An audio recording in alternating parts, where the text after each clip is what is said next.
Assalamualaikum warahmatullahi wabarakatuh. Alhamdulillahilladzi hadana lihada wa ma kunna linahtadiya laula an hadanallah. Asyhadu an la ilaha illallah wa asyhadu anna Muhammadar Rasulullah.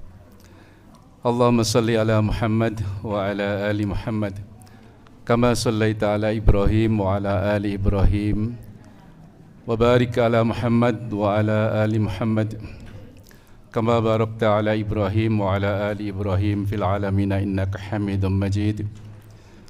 Raditu billahi rabba wa bil islami dina wa bi Muhammadin nabiyya wa rasula. Rabbi shrah li sadri wa yassir li amri wahlul 'uqdatam min lisani yafqahu qawli. Rabbi zidni ilma warzuqni fahma. Allahumma anfa'na bima 'allamtana wa'allimna ma yanfa'una wa zidna ilman nafi'a. Allahumma la sahla illa ma ja'altu sahla wa anta taj'alul hazna idza syi'ta sahla. Amin ya rabbal alamin. Amma ba'du fa ya ibadallah usikum wa iyaya bi taqwallah fis sirri wal 'alan wa fi kulli waqtin la'allakum tuflihun. Wa lamuna anna Allah tabaraka wa ta'ala qala ya ayyuhalladzina amanu taqullaha haqqa tuqatih wa la tamutunna illa wa antum muslimun. Ya ayyuhalladzina amanu taqullaha wa qulu qawlan sadida yuslih lakum a'malakum wa yaghfir lakum dhunubakum wa may yuti'illaha wa rasulahu faqad faza fawzan 'azima. Jamaah kuliah Ahad pagi rahimakumullah, Bapak dan Ibu, saudara-saudara, alhamdulillah kita bersyukur pada Allah Subhanahu wa taala atas segala nikmat yang Allah limpahkan kepada kita semuanya. Salawat dan salam semoga senantiasa dilimpahkan kepada Rasulullah Muhammad sallallahu alaihi wasallam, serta keluarganya, sahabat-sahabatnya dan seluruh umatnya hingga akhir zaman. Bapak dan Ibu jamaah sekalian, alhamdulillah kita dalam keadaan sehat walafiat insyaallah secara fisik, juga insyaallah dalam keadaan aman, tentram, hatinya tenang, ya Bu. Ya. Dan ada yang di dahar, yaitu depannya. Jadi kalau sehat, aman, ada yang dimakan, maka seakan-akan kata Nabi sallallahu alaihi wasallam, dunia itu sudah ditumpahkan padanya. Jadi Nabi sallallahu alaihi wasallam bersabda, ya, man asbaha minkum mu'afan fi jasadihi aminan fi sirbihi wa indahu qutu yaumihi faka'annama khizat lahud dunya. Barang siapa di antara kamu kok di pagi harinya itu sehat badannya, aman, tentram, ada yang dimakan, maka seakan-akan dunia ini sudah ditumpahkan padanya. Ibaratnya itu kalau sudah aman, tenang, mangan wareg, turu, amblek, sudah aman.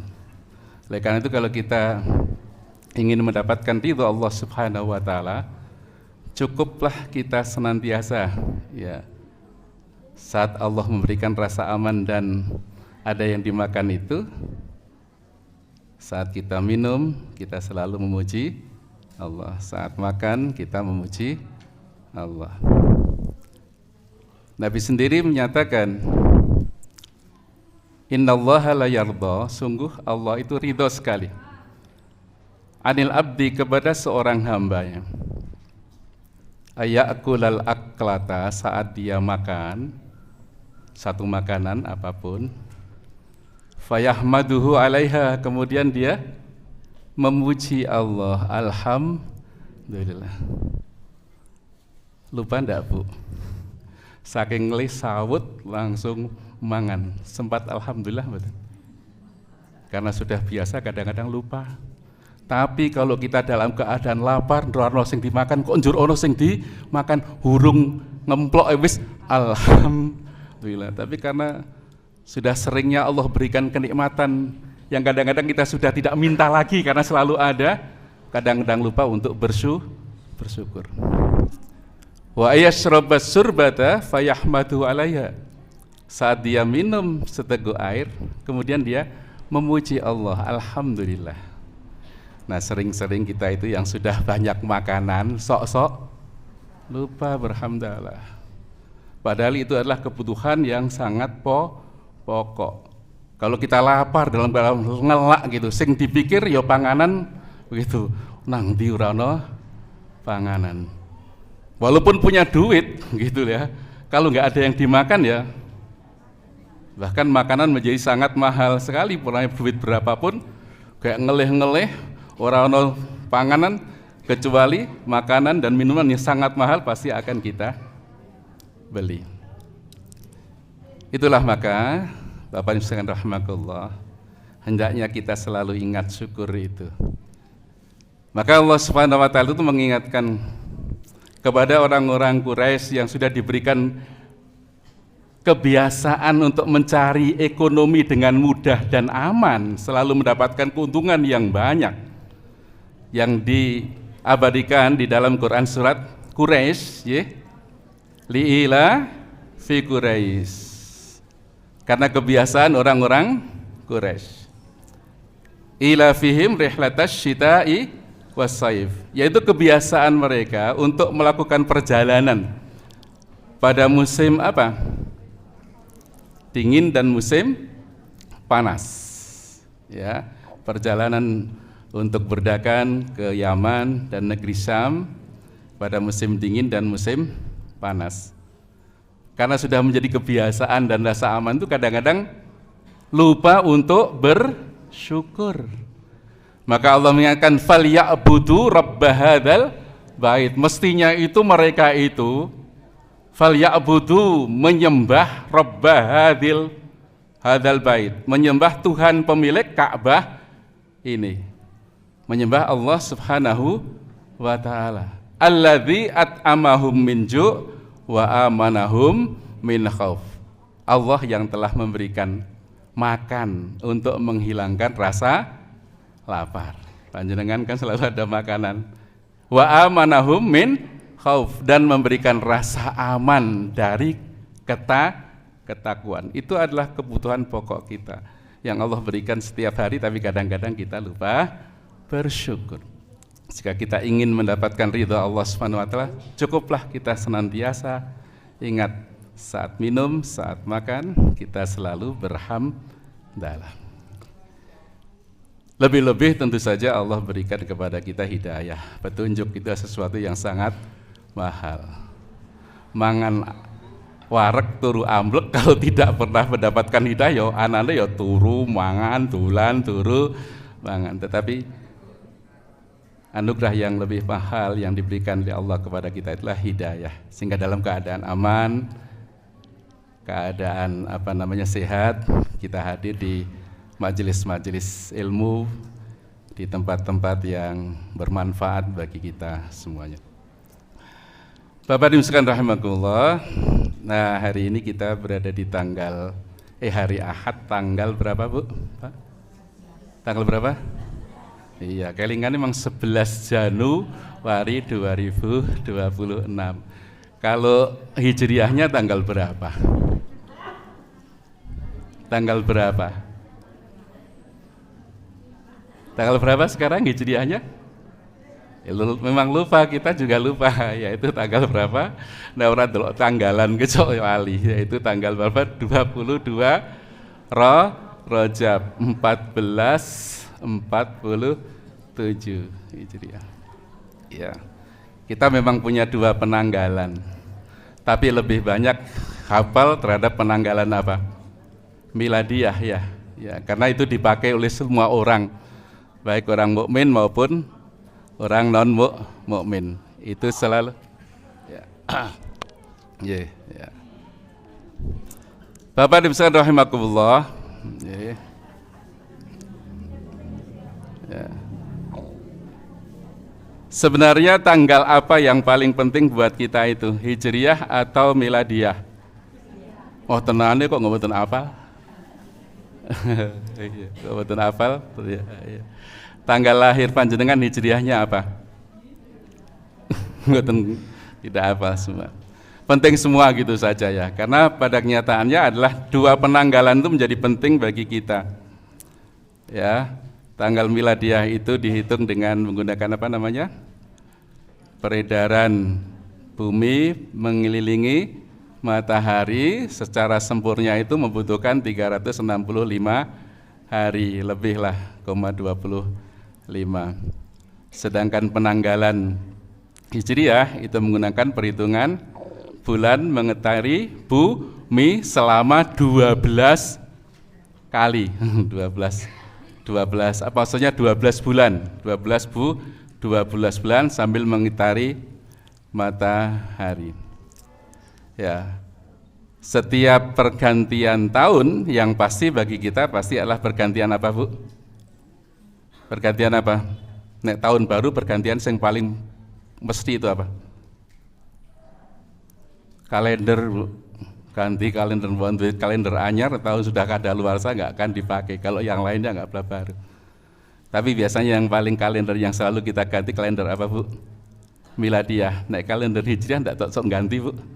Numpang di kalender miladiyah kan begitu. Ya, begitu.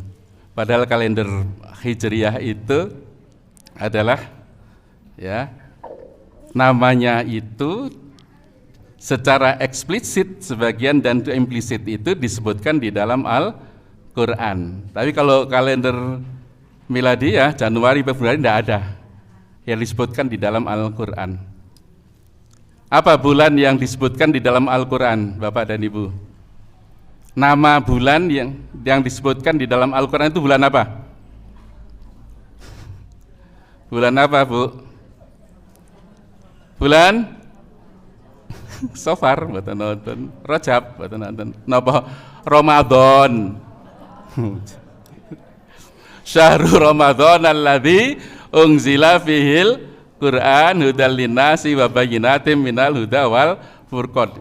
Satu itu saja yang disebut. Tetapi bulan-bulan lain disebutkan walaupun tidak secara eksplisit tapi secara implisit. Misalnya disebutkan di dalam Quran surat apa? At-Taubah ayat 36 itu. Inna iddatasy syuhuri indallahi 12 syahran fi kitabillahi yauma khalaqas samawati wal ard minha arba'atun hurum dzalikad dinul qayyim fala tadzlimu fihinna anfusakum. Sesungguhnya bilangan bulan ya. Inna iddatasy syuhuri jumlah bulan indallah di sisi Allah ya. Itsna asyara sahran ada 12 bulan. Yauma khalaqas samawati wal ard sejak diciptakannya langit dan bumi. Minha arba'atun hurum di antara 12 bulan itu ada yang namanya bulan haram, bulan-bulan yang dimuliakan, bulan-bulan yang disucikan. Ini bulan-bulan apa nih? Bulan-bulan Hijriyah itu. Dzalikad dinul qayyim, itulah ketetapan agama yang lurus bahwa Allah menetapkan ada bulan-bulan yang disucikan oleh kita umat Islam, yaitu bulan-bulan yang ada pada bulan-bulan Hijriyah. 4 bulan.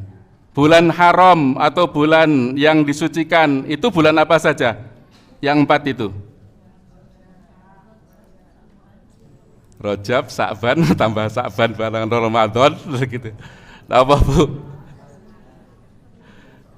Rajab ya, sekarang ini bulan suci. Napa melih? Sa'ban mboten. Ramadan dikatakan bulan suci, itu aneh, tapi tidak termasuk bulan itu. Muharram, Dzulhijjah, Dzulqa'dah, gitu ya. Ini memang disebutkan dalam hadis Nabi Sallallahu Alaihi Wasallam. Inna zaman qad istadara kahayatihi yauma khalaqas samawati wal ard. Kata Nabi, sesungguhnya zaman waktu itu sudah beredar seperti kebiasaannya itu sejak diciptakan langit dan bumi. As-sanah itna asara sahran, 1 tahun ada 12 bulan kata Nabi. Minha arba'atun hurum, di antara 12 bulan itu ada yang 4 bulan haram yang dimuliakan. Salah satu mutawaliyat, yang 3 itu berturut-turut, yaitu Dzulqa'dah, Dzulhijjah, Muharram. Dan yang satu lagi Warajab, Mudhar, baina Jumada wa Sya'ban, dan bulan Rajab yang antara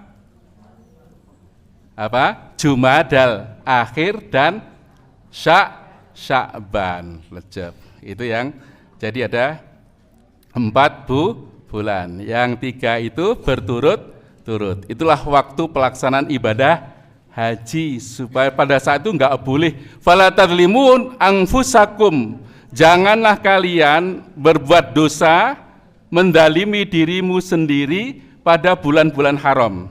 Itu maknanya pada bulan-bulan yang disucikan itu kita jangan melakukan maksiat. Anak di bulan sanesipun? Bukan, maksudnya bukan begitu. Artinya bahwa maksiat pada bulan-bulan haram itu dosanya di sisi Allah lebih berat dibandingkan di bulan-bulan lain. Jangan kemudian sini maksiat sing bulan lain liyane wae wong luwih kan, ndak juga, maksudnya begitu. Sedangkan berbuat baik itu pada bulan-bulan yang disucikan itu adalah lebih agung, berat timbangan pahalanya di sisi Allah Subhanahu wa ta'ala.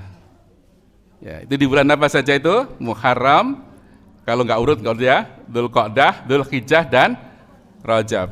Itu kalau melakukan amalan-amalan kebajikan, pahalanya dilipat gandakan. Sementara kalau bermaksiat untuk nggak memuliakan bulan-bulan itu, maka dosanya juga dilipat gandakan. Nah, itulah Bapak Ibu rahimakumullah, kita mengenal 2 kalender. Penting kalender itu. Yang pertama adalah karena fungsi kalender itu untuk apa? Untuk apa? Ya, administrasi sosial. Ya. Maksudnya perencanaan kapan, kita melakukan janji kapan. Kalau nggak ada tanggal bingung, sesuk kapan? Tanggal sekian, tanggal sekian. Ada fungsi historis, yaitu untuk mencatat sejarah peristiwa. Ada juga fungsi yang kaitannya, kalau yang miladiah itu adalah perubahan musim. Itu yang miladiah itu Juni, Juli dan sebagainya, musim panas, musim dingin dan sebagainya. Ada yang sifatnya untuk fungsi religius, itu pelaksanaan agama, yaitu pada bulan-bulan Hijriyah, Ramadan, bulan-bulan haji dan lain sebagainya. Nah, Bapak Ibu sekalian rahimakumullah, kita sekarang itu pada bulan Rajab, bulan yang termasuk dimuliakan. Ada catatan sejarah bagi kita semuanya di bulan Rajab ini. Yang terpenting bagi kita adalah tentang disyariatkannya salat. Maka di bulan ini, Bapak dan Ibu sekalian, kita penting sekali untuk apa? Melakukan muhasabah tentang sholat kita, ya. Jadi kalau perkara-perkara pengajian itu, gitu, ilmu itu diulang-ulang itu tidak masalah, gitu. Ning nek lawakan diulang-ulang mboseni, gitu. Wis ora lucu, tetapi kalau masalah ilmu itu memang harus kita selalu ulang untuk bermuhasabah. Baik, ini bulan Rajab. Kita selalu diingatkan bulan Rajab itu adalah utamanya pada tanggal 27 Rajab itu di Isra dan Mi'rajkannya Rasulullah sallallahu alaihi wasallam ke Sidratul Muntaha. Kalau Isra dari Masjidil Haram ke Masjidil Aqsa, kemudian di Mi'rajkan ke Sidratul Muntaha untuk bertemu dengan Allah Subhanahu wa ta'ala. Isra Mi'raj itu terjadi pada bulan Rajab, bulan pada tahun ke-10 dari kenabian. Di saat itu adalah saat-saat disebut dengan Amul Huzni, tahun kesedihan. Bagi siapa? Bagi Rasulullah sallallahu alaihi wasallam. Kalau pada tahun itu adalah meninggalnya siapa? Istri tercintanya Siti Khadijah yang selalu memberikan dorongan dari dalam untuk selalu Nabi kuat di dalam memperjuangkan dakwah Islam. Yang kedua adalah meninggalnya siapa? Pamannya Abu Thalib, dan dia yang membentengi Nabi dari musuh-musuh luar begitu. Sehingga orang-orang kafir Quraisy itu enggan untuk kemudian membuli Nabi karena masih ada pamannya yang selalu membackup. Tetapi setelah keduanya, yaitu Siti Khadijah istrinya dan juga Abu Thalib pamannya ini meninggal, maka Nabi sangat sedih sekali hingga saat itu disebut dengan Amul Huzni. Tekanan orang-orang kafir Quraisy di dalam menghalang-halangi Rasulullah SAW di dalam berdakwah itu semakin berat, maka kesedihan yang luar biasa.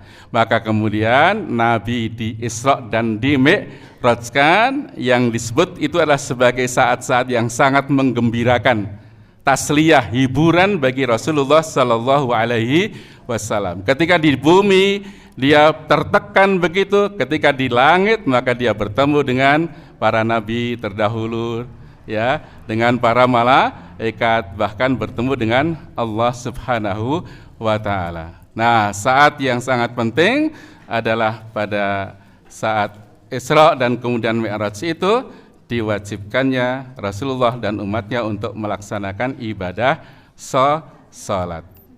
Maka bagi Nabi sallallahu alaihi wasallam ibadah salat itu sesuatu ibadah yang sangat menggembirakan.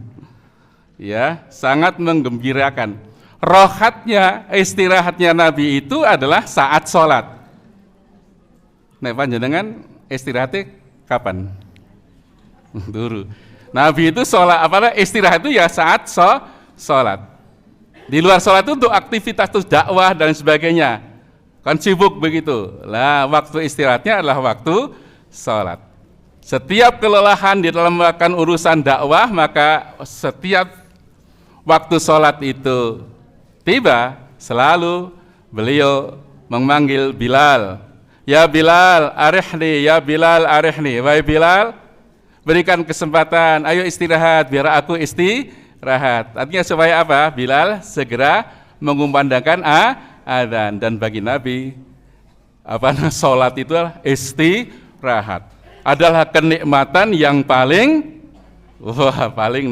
nikmat. Nek jenengan pripun Bu, salat abot. Adalah kenikmatan. Itu adalah waktu yang ditunggu oleh Nabi. Malam hari pada saat waktu salat adalah rohah bagi Nabi sallallahu alaihi wasallam. Nah, Bapak dan Ibu sekalian rahimakumullah, salat ini kita perlu bermuhasabah tentang salat kita.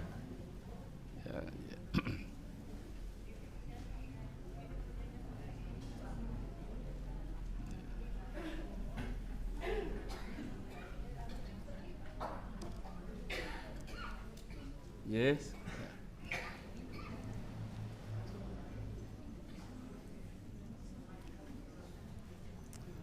Alhamdulillah jamaah selalu hadir ya, sampai sekarang masih ada yang hadir Bapak Ibu sekalian. Ya. Kita bersama-sama untuk muhasabah tentang salat kita. Bapak Ibu sekalian rahimakumullah, salat adalah ibadah yang paling istimewa. Ini hal yang paling penting bagi kita. Ibadah yang paling istimewa bagi kita umat Islam itu adalah salat. Bagaimana keistimewaan? Ini saya sampaikan secara singkat. Keistimewaan itu, pertama, cara perintahnya yang eksklusif, gitu ya. Jika ibadah-ibadah lain, serang puasa, haji, zakat, dan hukum-hukum syariah lainnya itu disampaikan oleh Allah Subhanahu wa taala kepada Rasulullah sallallahu alaihi wasallam itu melalui malaikat Jibril, dan itu turun di bumi, begitu kan? Tetapi tentang salat ini, ya, Allah memanggil langsung siapa? Rasulullah sallallahu alaihi wasallam ketika beliau Mi'raj ke Sidratul Muntaha. Itu adalah pengalaman yang sangat menyenangkan, ya. Sidratul Muntaha itu adalah satu tempat yang sangat indah, ma zaghal basaru wa ma tagha. Jadi begitu mempesonakan sehingga fokus, Masya Allah, begitu Nabi ketika di Sidratul Muntaha itu. Indaha jannatul ma'wa, dekat itu adalah surga yang menjadi tempat tinggal. Dapat dibaca di dalam Quran surat apa namanya, An-Najm tentang hal ini. Ya. Maka kisah tentang diwajibkannya sholat itu juga ada kisah yang sangat dramatis itu.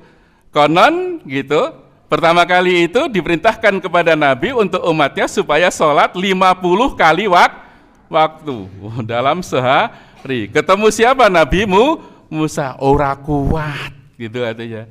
Umatmu nggak kuat untuk melakukan. Minta keringanan. Kemudian minta keringanan lagi kepada Allah. Ya, konon dalam satu riwayat diringankan separuh. Sebagian meriwayatkan kan setiap minta dikurangi 10 sampai kemudian 5 kali. Ketika 5 kali itu ketemu lagi kepada Nabi Musa, berapa kali umatmu suruh melaksanakan ibadah sholat? 5 kali sehari atau 5 waktu. Ora kuat, minta lagi kepada Allah.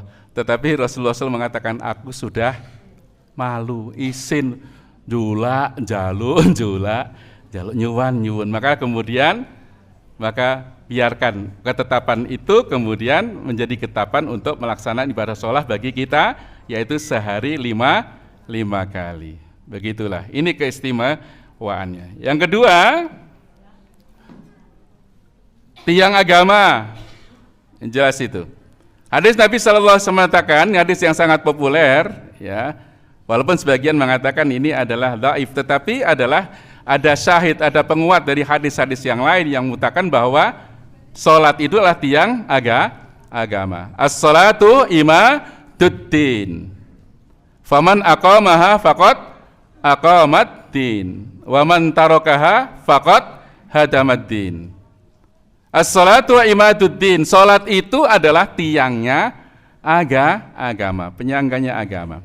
Faman aqamaha, barang siapa yang menegakkan sholat, faqad aqamaddin, maka berarti dia telah menegakkan agama itu. Wa man tarakaha, dan siapa yang meninggalkan sholat dengan sengaja, faqad hadamaddin, maka sungguh dia telah merobohkan agama itu sendiri. Jadi seakan-akan semua amalan yang dilakukan oleh umat Islam itu kalau tidak melaksanakan sholat, koyone begitulah, percuma. Ini ibadah yang sangat istimewa, ya, menjadi tiangnya agama. Nabi juga di dalam hadis lain menyatakan bahwa Islam itu ada semacam simpul, ya. Simpul pertama kali yang hilang itu adalah tentang hukum. Hukum itu mulai hilang, gitu hukum, ya. Tetapi yang terakhir yang akan hilang itu sholat. Sholat itu menjadi akhir. Ya. Oleh karena itu, sholat itu menjadi identitas seorang muslim. Apakah dia Islam atau tidaknya itu ya dilihat sholat opo ora. Itulah, itu sebagai identitas umum. Itu tiang agama. Yang ketiga adalah amalan yang pertama kali dihisab. Ini adalah sholatnya juga. Ya, dalam hadis disebutkan, inna awwala ma yuhasabu bihil abdu yaumal qiyamati as-salah. Sesungguhnya amalan seorang hamba yang pertama kali dihisab pada hari kiamat itu as-salah, adalah salat. Ya.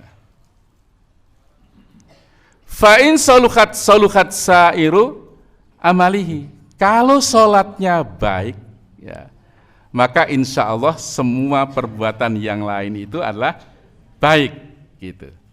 Wa idza fasadat, kalau sholatnya rusak, fasadat sairu amalihi, maka amalan-amalan yang lain itu dianggap akan rusak. Ya. Karena hakikatnya sholat yang tegak itu akan menjadikan tanha anil fahsyai wal munkar. Salat yang tegak yang baik itu pasti akan mencegah orang tersebut dari perbuatan yang keji dan yang mungkar. Nek salate apik ora mungkin maksiat gitu maksudnya. Nek salate apik. Ning kok ana sing salat ya mak, jadi salatnya belum tegak, belum baik. Jadi amalan yang pertama kali dihisab, nanti lihat itu umat Islam itu salatnya, lihat nek salatnya apik ya dianggap yang lain tuh apik. Tapi kalau rusak, ya tidak baik, maka amal-amal yang lain itu adalah juga fasadat atau dianggap adalah rusak. Ya. Baik, itu adalah singkat begitu, je. Kemudian yang keempat, salat itu tidak ada kewajiban salat tidak gugur dalam kondisi apapun. Ya, kalau haji itu bagi yang mampu. Mampu saja, kalau mampu ekonomi perjalanan. Kalau sekarang kalau tidak istitoah, itu sudah langsung dicoret. Gitu. Istitoah itu adalah mungkin fisiknya tidak sehat, itu sudah tidak ada kewajiban lagi, begitu. Zakat juga begitu, itu kalau punya harta. Dulu ketika punya harta zakat, ketika tidak punya harta maka kebalikannya malah diberi zakat. Puasa juga begitu, bisa gugur, iya. Nggak kuat puasa mengganti, tapi mengganti saja tidak bisa puasa, membayar fidyah. Ora kuat poso, ora iso membayar fidyah, napa? Ora apa sebetulnya. Lah iya kan wis ora kuat poso, ora kuat bayar fidyah, malah diparingi fidyah. Pengen sing ngoten niku. Oh mboten, tak kira wah penak ya ora kuat poso. Ya. Ndak ada penggantian sama sekali. Tetapi kalau sholat, iya harus, walaupun sebisanya. Nek poso ora sebisane gitu. Nek sebisane ki cah cilik, posone poso manuk engko, manuk podang gitu.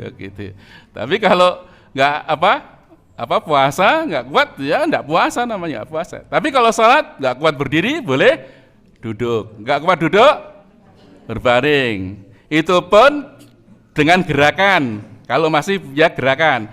Kalau enggak bisa gerakan isyarat. Kalau nggak bisa juga isyarat hati. Hati wis ora ya salat gitulah. Begitulah kira-kira seperti itu. Tidak ada penggantian. Inilah keistimewaan daripada ibadah salat, sehingga kita perlu bermuhasabah tentang hal itu. Baik, ini poin-poin saja kita sampaikan. Yang kelima, salat itu adalah pembeda utama identitas muslim. Apakah dia muslim dan tidaknya itu dilihat dari salat. Kalau kata Nabi SAW itu, inna bainar rajuli wa bainas syirki wal kufri tarkus shalah. Sesungguhnya batas seseorang kafir, musyrik dan tidaknya itu dilihat karena tarkus shalah. Jadi nganggap kalau dia meninggalkan sholat dengan sengaja, oh bukan orang Islam gitulah. Ya. Jadi kata Nabi, inna bainar rajuli wa bainas syirki wal kufri tarkus shalah. Sesungguhnya pembatas antara seseorang dengan kesyirikan dan kekafiran itu adalah meninggalkan sholat. Ini pentingnya sholat itu. Yeah. Lagi, ya. Yang keenam, terakhir nih ya, yang terkait dengan keistimewaan ibadah sholat itu. Frekuensinya ibadah ini dibanding ibadah yang lain, sehari 5 kali. Nggih ya, istimewaan. Kalau puasa berapa kali? Berapa kali sehari? Oh enggak ada. Sebulan? Enggak ada kewajiban. Setahun? Sebulan. Sekali ya, sebulan itu adalah. Kalau haji berapa kali? Seumur hidup. Sekali itu pun yang mampu begitu. Tapi kalau ibadah sholat 5 kali sehari dan istimewa betul. Kalau ibadah haji boleh nggak makan minum? Oh boleh. Ya. Ibadah puasa boleh enggak? Tuh, makan minum enggak boleh, ya gitu. Tapi ngobrol, nyambut gawe, oh boleh. Nek sholat, ngobrol, istimewa betul enggak ya gitu? Betul, istimewa betul, enggak apa gitu. Begitu takbiratul ihram disebut dengan takbiratul ihram, takbir itu memulai sholat itu semua diharamkan. Bertakbir enggak boleh mengucapkan kecuali ucapan sholat. Nggih. Ora bertakbir ya kemudian ngobrol ke kancane, apa enggak. Tidak boleh melakukan perbuatan kecuali perbuatan sholat. Itu keistimewaannya dan dilakukan 5 kali sehari.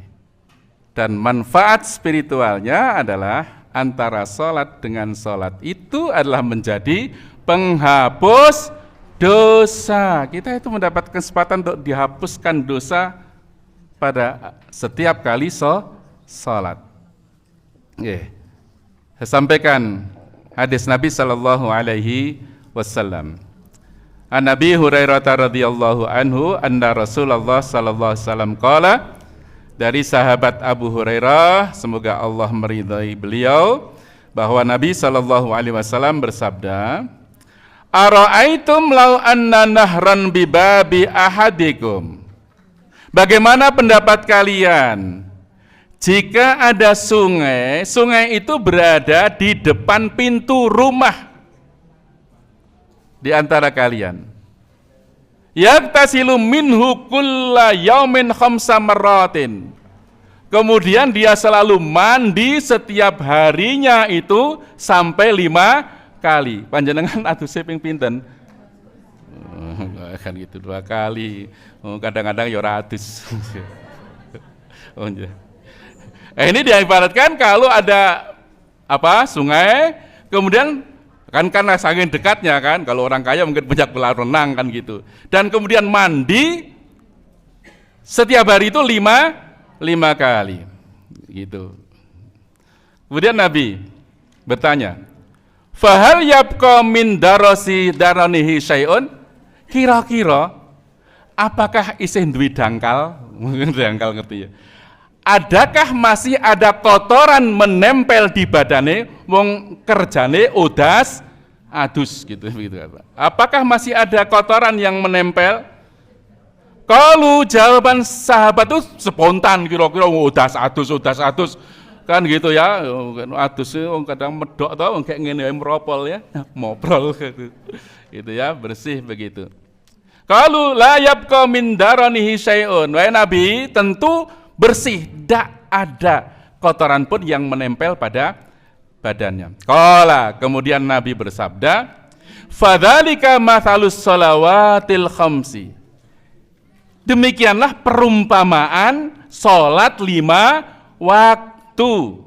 Ya. Yamhullahu Yamhullahu bihinnal khataya. Allah pasti akan menghapuskan dosa-dosa semuanya itu karena melaksanakan sholat 5 waktu. Ini keistimewaannya apa? Sholat 5 waktu. Selalu kita dari sholat ke sholat akan dihapuskan segala dosa-dosa kita. Itu adalah diantara keistimewaan sholat. Maka kita perhatian betul, muhasabah betul tentang sholat kita ini. Baik, lanjut. Ya, itulah maka di dalam Al-Quran banyak ayat dan juga hadis Nabi supaya kita menjaga salat. Ya, menjaga salat. Alladzina hum ala sholawatihim yuhafidun. Di antara tanda orang-orang yang beriman yang beruntung itu adalah orang-orang yang selalu menjaga salatnya. Alladzina hum fi sholatihim khashi'un. Orang-orang yang sholatnya khusyuk, menjaga kekhusyuan sholatnya. Begitu ya.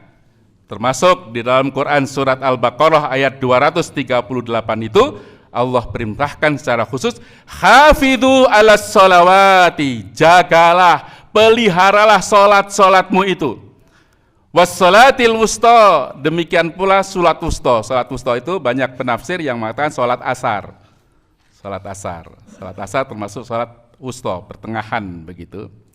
Wa qumu lillahi qanitin, dan berdirilah kamu hanya karena Allah dalam salatmu dengan kekhusyuan. Qanitin, tekun, khusyuk. Surah menjaga salat kita itu. Hafidhu 'alas sholawati was sholatil wusta wa qumu lillahi qanitin. Jagalah, peliharalah salat-salatmu itu. Demikian salat wusta, salat asar. Dan berdirilah kamu ketika salat itu hanya karena Allah dengan penuh kekhusyuan. Begitu.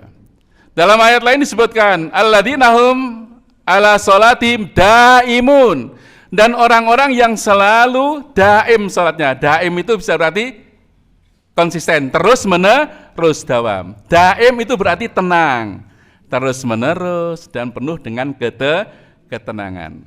Maksudnya salat itu sudah menjadi sesuatu yang menyenangkan baginya, senang. Itu.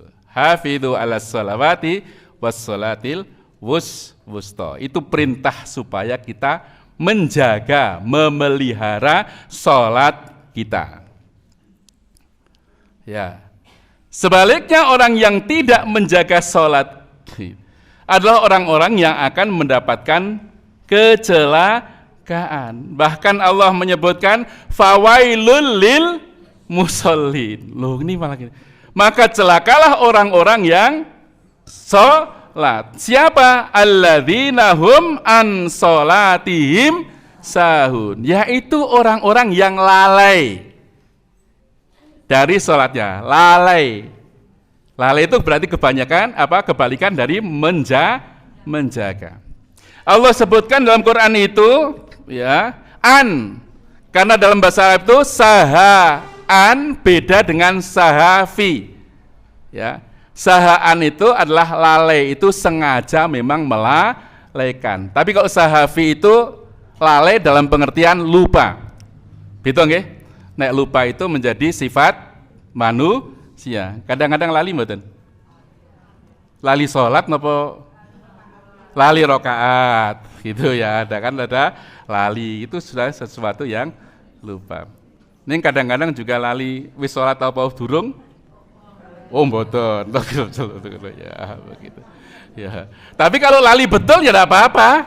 Oh, iya, orang pikun betul, lali betul. Ya kalau udah mbak kan itu, aku wis sholat durung, itu. Malah wis sholat bae, aku pengen sholat meneh kan kebiasaan. Itu namanya lali. Itu adalah fitrah. Tapi yang disebut dengan sini lalai. An sholatihim sahun, melalaikan dengan sengaja. Orang yang memelihara sholat itu berarti kebaliknya bukan orang yang melalaikan sholatnya. Itulah ya. Baik, jadi oleh karena itulah menjaga sholat berarti tidak melalaikan. Orang yang melalaikan sholat berarti tidak menjaga sholatnya. Para ulama itu ya memberikan penjelasan di antara orang-orang yang menjaga sholat atau melalaikan sholat, itu maksudnya menjaga sholat itu pertama menjaga waktunya, tidak menunda-nunda, itu menjaga. Berarti kalau menunda-nunda namanya melalaikan, gitu kebalikannya. Yang kedua menjaga kesempurnaan sholat, termasuk syarat, rukun, toharoh, dan sebagainya. Berarti orang-orang yang tidak menjaga syarat dan rukunnya, dia melalaikan sholatnya. Gitu, J. Kemudian yang berikutnya, itu kok nomornya satu-satu. Ketiga, menjaga kekhusyuannya. Kayak gitu. Berarti kalau sejak takbir tekan salam kok sama sangi babar blas ora kelingan dong salat, nah itu namanya itu juga melalaikan sholatnya. Ya paling sidik-sidik lah ketelingan, minimal kan gitu, babar blas. Malah kadang-kadang melu takbir kancane, melu rampung tanpa kesadaran. Ya. Nah, Bapak dan Ibu sekalian rahimakumullah, sekarang tentang menjaga waktu sholat. Benar bahwa sholat itu innas sholata kanat alal mu'minina kitaban mauquta. Sesungguhnya sholat itu diwajibkan atas orang-orang yang beriman, di mana kewajiban sholat itu sudah ditetapkan waktunya. Waktu sholat itu ditentukan oleh apa? Jam napa? Waktu sholat itu ditentukan dengan jam napa dengan napa? Panjangan melihat waktu sholat melihat apa, Bu? Oh, jam. Jam pinten? Jadi pada dasarnya waktu sholat itu berdasarkan ya apa namanya? Waktu sholat. Baik, saya tanya sekarang. Waktu subuh itu sejak kapan sampai kapan? Sejak terbit matahari. Sejak terbit fajar. Subuh itu sampai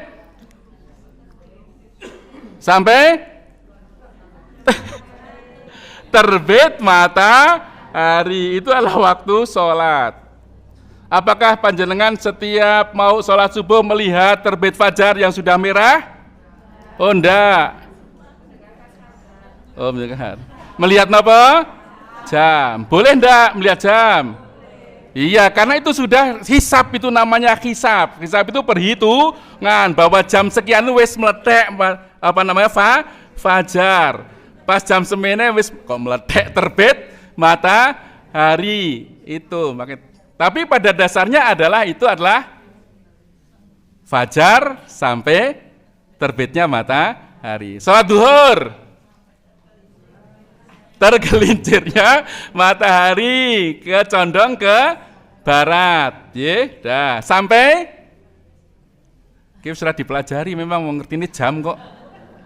Sampai sebelum asar, iya kalau pinteran aja. Sampai bayang-bayang benda lebih panjang daripada bendanya. Biar itu, ini mboten nate toh? Mboten nate? Kenapa mboten nate? Mana mendung mendung. Oh, ndak mendung kayak karena sudah ada jam. Sudah percaya pada hisab, ilmu pengetahuan. Kalau sholat asar sampai dari kapan? Tadi bayang-bayang panjang, lebih panjang dari bayangnya sampai terbenam matahari. Suruh panjenengan buatan melisani toh? Melisani apa? Jam. Percaya meneh karo jam. Jame sok dicocoke mboten? Wah, lepalah. Kemudian waktu maghrib sejak terbenam matahari sampai merah-merah di barat itu hilang. Nembian kan kita melihat ke merah, ada safak ahmar. Ya. Kemudian setelah itu salat isya, setelah lihat itu sampai kemudian terbit fajar. Tapi sebagian ada ulama sampai tengah malam. Begitulah itu.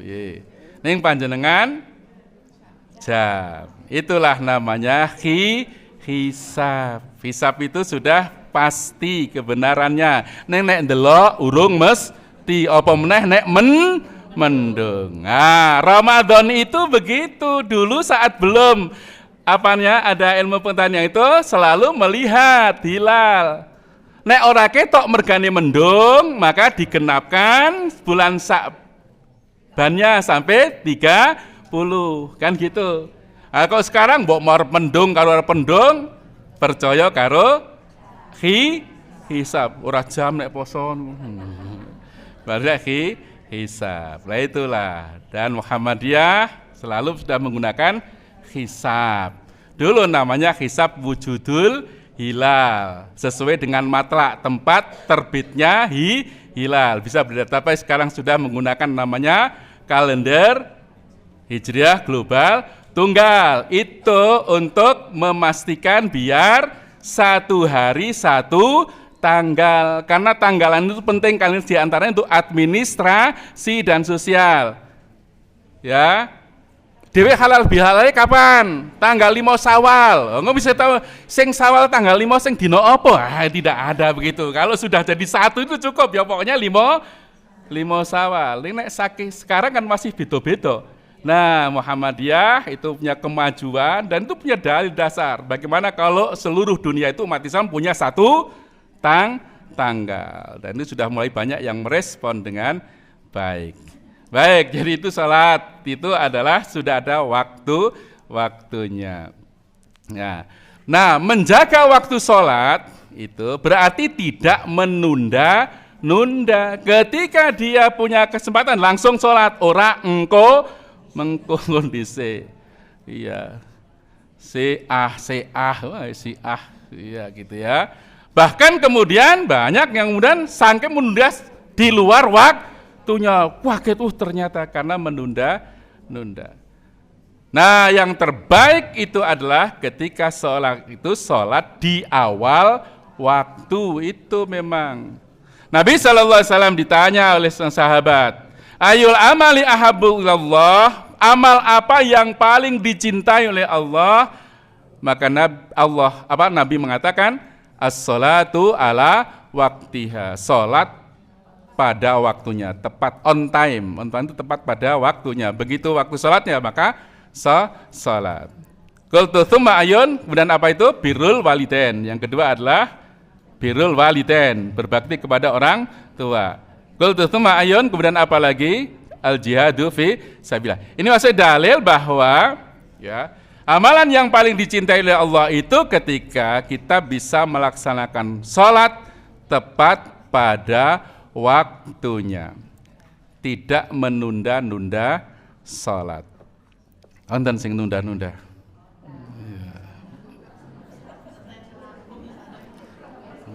Nunda-nunda salat.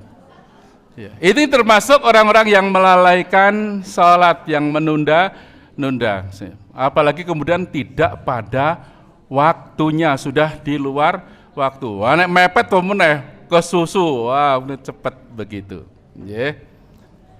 Baik, jadi menjaga waktu salat. Nanti akan saya sampaikan satu hadis Nabi SAW yang terkait dengan menjaga salat ini secara keseluruhannya. Berikutnya adalah menjaga syarat dan rukunnya. Syarat sahnya salat napa mawon? Wudu, ya Pak ya, suci dari hadas besar maupun kecil. Begitu ya, wudu. Kemudian apa lagi?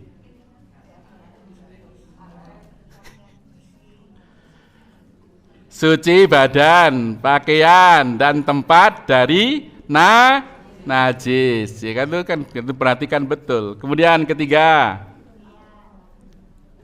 menutup aurat dengan yang suci, yang bersih, kan begitu. Coba ini juga kita muhasabai, ya, tentang apa? Wudu, syarat menjaga salat. Ada hadis Nabi SAW yang menyatakan demikian. Ya. Nabi berkata kepada sahabat, ala adullukum ala ma yamhullahu bil khotoya. Wahai sahabat-sahabatku, maukah kalian aku tunjukkan pada sesuatu amalan atau perkara yang bisa menghapuskan seluruh dosa? Qalu bala ya Rasulullah. Para sahabat menjawab, tentu wahai Rasulullah, aku pengen tahu itu. Qala, kemudian Nabi bersabda, yang pertama adalah isbagul wudu alal makarih, menyempurnakan wudu lebih-lebih pada saat-saat yang sulit.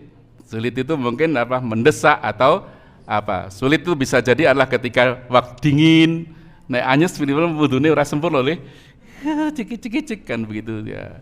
Atau dalam keadaan sedang terburu itu wudune langsung cek karena pengen mengejar jamaah bisa, itu kan besarnya itu bisa begitu ya. Nah, tentang syarat ini ada satu hadis Nabi SAW tentang bagaimana menjaga wudu ini. Apa kata Nabi? Ya. An Abdullah bin Amr radhiyallahu anhu maqala, dari sahabat Abdullah bin Amr radhiyallahu an, dia mengatakan, takhallafa anna Nabi sallallahu alaihi wasallam fi safratin safarnaha. Pernah satu ketika Nabi sallallahu alaihi wasallam tertinggal dari kami pada satu perjalanan yang kita bersama-sama melakukan perjalanan itu. Jadi perjalanan Nabi berada terlambat. Fa'adrakna wa qad arhaqtana as-shalah wa nahnu natawadau. Kemudian Nabi menyusul kita di satu tempat itu. Saat itu waktu sholat sudah mepet sehingga kami terburu-buru gitu. Wa nahnu natawadau, kami semuanya sedang berwudu. Faja'alna namsahu ala arjulina. Kemudian ketika wudhu itu kami hanya mengusap apa? Kaki kita. Jadi mungkin langsung cepat-cepat ya ngelih ngecurke mungkin ngusap ya mung di kayak ketok rampung begitu ya. Ya. Fanada bi ala saiti. Kemudian Nabi berteriak dengan teriakan yang sangat keras. Wailul lil aqab minan nar. Celaka tumit-tumit itu dari api neraka. Maksudnya tumitnya itu ketika wudhu tungkae tidak terkena air, tidak terkena air, isih kering. Nggih ta? Nek dhewe nebian sik cilik sok kadang-kadang apa nggodho karo kancane, tungkae isih gitu. Padahal sudah basah. Ya pancen tungkae isih. Itu artinya bahwa sejak dulu itu sudah diperhatikan juga wudhu niki sing sempurna, aja ngasih tungkae garing gitu. Maka Nabi teriak, wailul lil aqab, bahkan sampai 2 kali atau 3 kali begitu. Ini tentang apa? Pentingnya menyempurnakan wudhu. Maka salah satu yang bisa menghapus dosa itu adalah saat-saat kita itu bisa isbagul wudhu tadi, menyempurnakan wudhu, membasuh mukanya.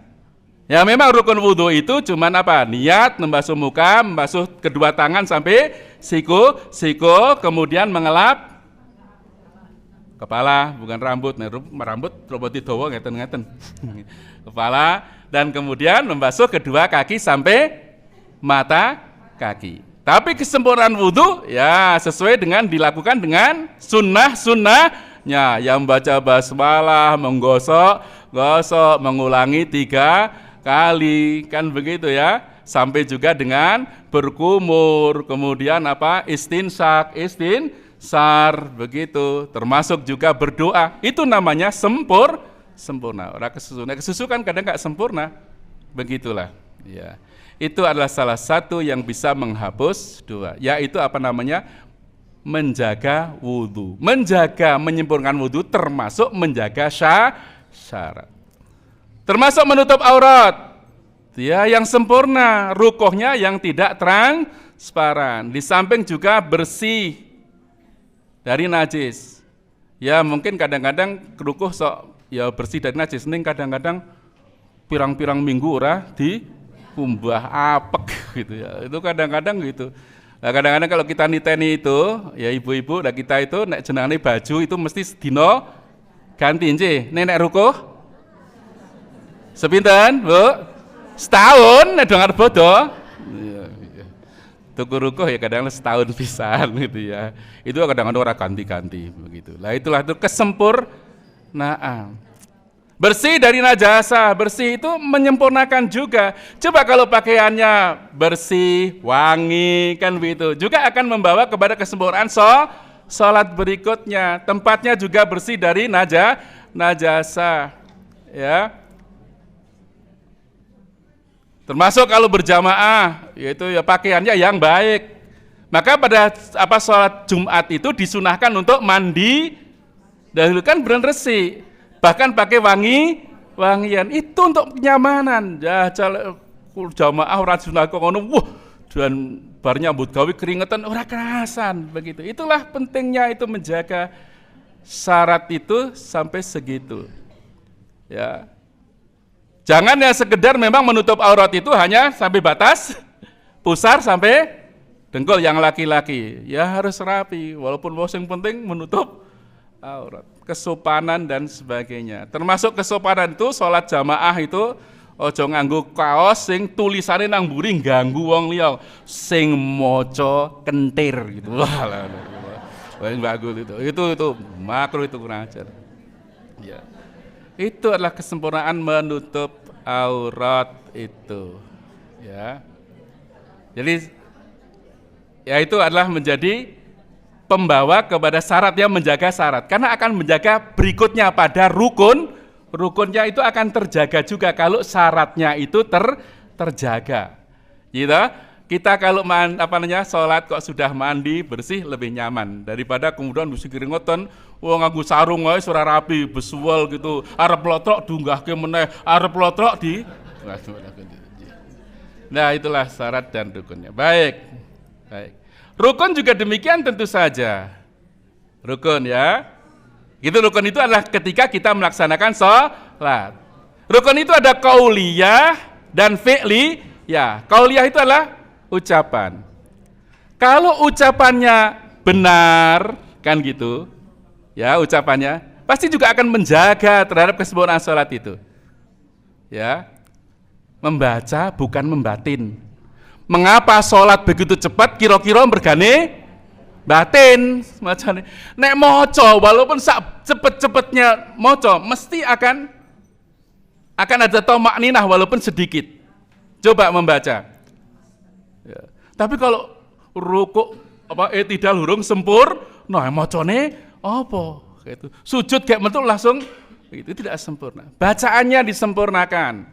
Kalau perlu warattilil ya, tartil. Kalau pembacaan rattil Qur'ana tartil. Minimal kita membaca itu harus didengar oleh diri sendiri. Membaca itu berarti bibirnya iya begitu.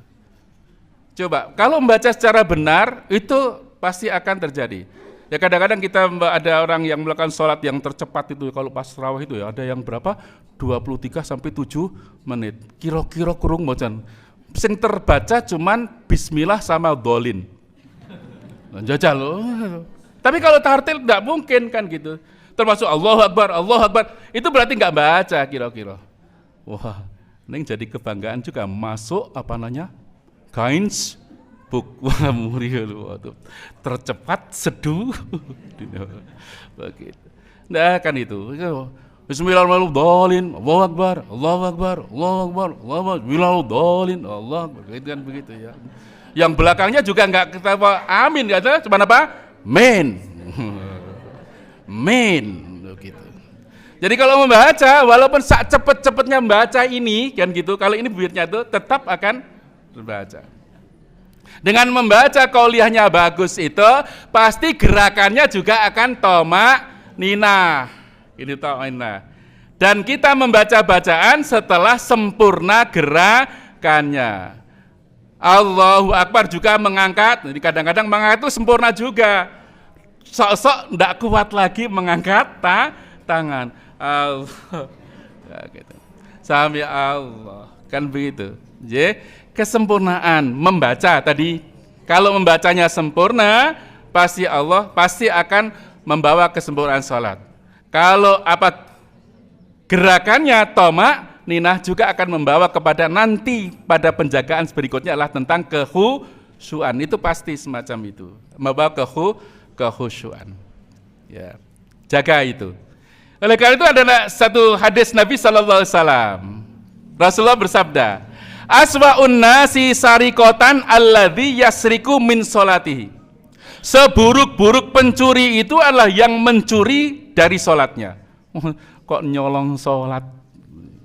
Yang paling buruk itu apa? Kalau sahabat kemudian bertanya kepada Rasulullah, ya Rasulullah, wahai Rasulullah, wa kaifa yasriku min solati? Bagaimana seseorang mencuri salatnya? Apa kata Nabi? La yutimmu ruku'aha wala sujudaha. Di antaranya dia tidak menyempurnakan rukuknya, tidak menurunkan sujudnya. Begitu ya. Allahu Akbar, begitu rukuk belum sampai tegak wis Tidal. Tidale hurung tegak wis sujud. Ini mesti ra maca. Kalau membaca itu pasti akan gitu. Ini itu berarti menjaga apa? Rukun, baik qauliyah maupun fi'liyah. Sehingga para ulama memasukkan termasuk rukun itu tomak-ninah termasuk rukun. Jadi kalau tidak tomak-ninah berarti tidak sah salatnya begitu, tomak-ninah. Nggih. Nah, itu namanya menjaga apa namanya? Menjaga apa? Rukun salat. Ya. Baik. Lanjut. Yang terakhir adalah menjaga kekhusyuannya.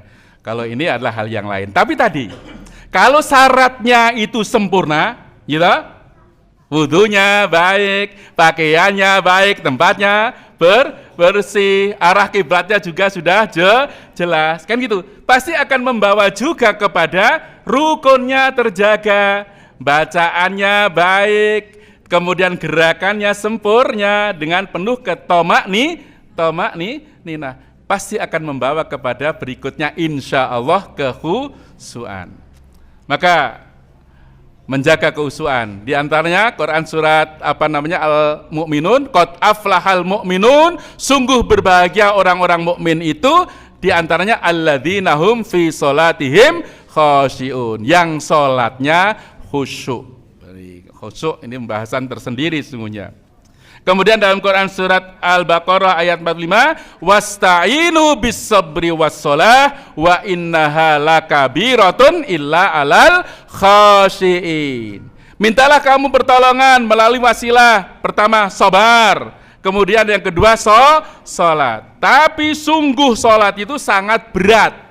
Berat salat itu. Padahal salat itu orang bayar, orang ngetoke duit, berat. Illa alal khasyin, kecuali bagi orang-orang yang sholatnya itu khusyuk. Kalau udah khusyuk itu memang ya senang, sholat itu menjadi roha. Waktu sholat menjadi waktu yang ditunggu. Baik, ya, tentang kekhusyuan. Tentu ada dua khusyuk itu ada khusyuk mutlak dan mutlak khusyuk. Khusyuk mutlak itu khusyuk 100%, kita ira mungkin. Sejak takbir sampai akhir, mesti ono sing kelingan, boleh nggak kelingan? Ya boleh, ngomong tiba-tiba teko dhewe kok, neng harus segera dikembalikan. Ada hal yang di luar mempengaruhi kita, mungkin enggak? Mungkin. Ketika sholat, do ribut, kelingan mboten, wong kok diribut, kelingan mboten? Itu wajar. Jangankan kita, Nabi saja kan tahu ketika sholat ada anak nangis, jengek-jengek. Nabi kita kira ketika sholat dengar enggak? Apa saking suwe juga tidak dengar juga, sehingga beliau mempercepat sholatnya, kasihan ibunya, kan gitu anaknya, itu kan berarti dengar. Nabi juga pernah begitu selesai sholat itu langsung berdiri, tidak dzikir, melangkahi jamaah pulang. Ketika datang lagi ditanya oleh sahabat, wahai Rasul, kenapa engkau buru-buru? Mengatakan, aku teringat ada sedekah yang belum aku tunaikan, ada barang yang dititipkan mas yang belum saya tasarrufkan. Ini berarti kelingan pas apa? Pas sholat maupun pas dzikir? Kira-kira pas sholat, kan gitu. Itu sesuatu yang wajar. Wajar kan kelingan? Terus-terusan? kelingan pemean, kelingan sing ilang, itu kan yang wajar.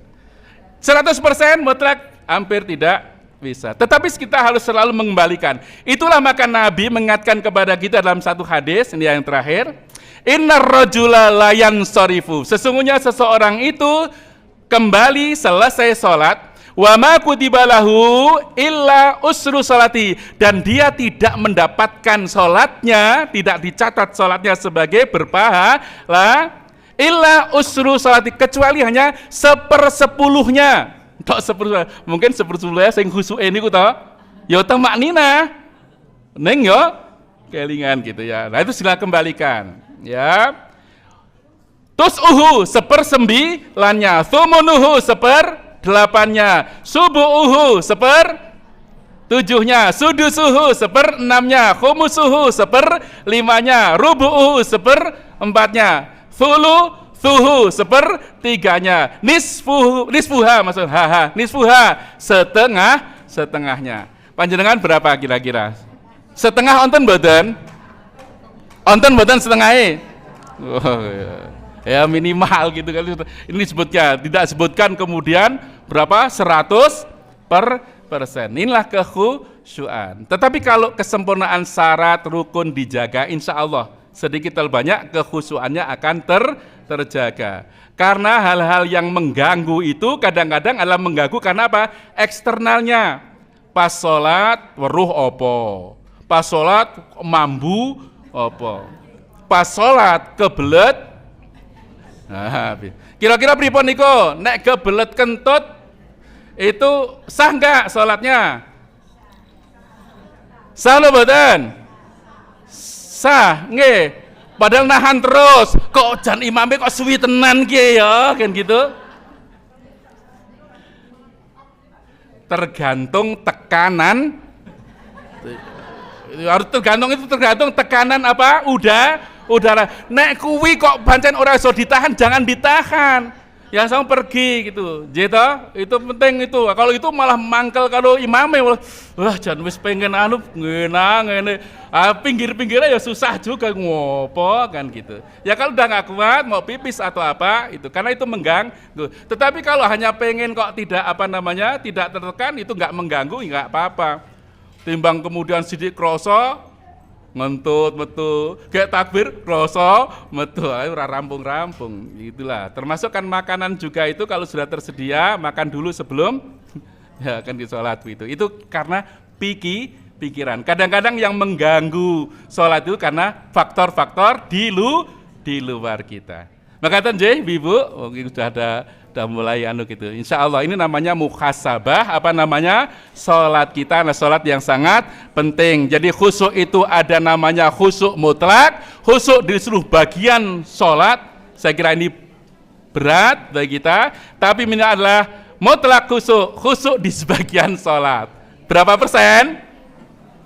Wah 50% ke atas. Jangan-jangan begitu Allahu Akbar, kelingan ngertine pas salam. Maka Bapak Ibu sekalian rahimakumullah dapat saya sampaikan mudah menjadi tadhkirah buat kita untuk muhasabah sholat kita. Atas segala kurangnya mohon maaf. Assalamualaikum warahmatullahi wabarakatuh.